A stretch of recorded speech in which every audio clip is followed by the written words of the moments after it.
আসসালামু আলাইকুম। আমার এই লাইভটি যেখান থেকে দেখতেছেন আপনাদের সকলকে আমি অনুরোধ জানাচ্ছি যে ফেনী জেলার অবস্থা খুবই ভয়াবহ। ফেনী জেলার অবস্থা খুবই ভয়াবহ।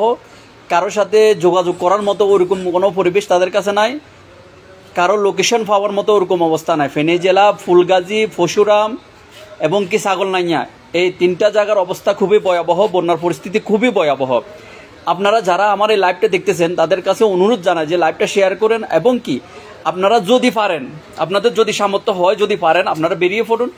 যদি একটা মানুষের জীবনও বাঁচাতে পারেন আল্লাহর দরবারে শুকর, এটার চাইতে খুশির আর কিছুই হতে পারে না।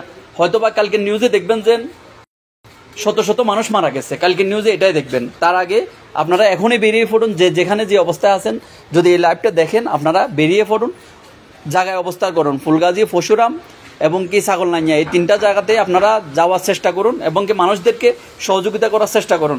ধন্যবাদ সবাইকে, সবাই ভালো থাকবেন।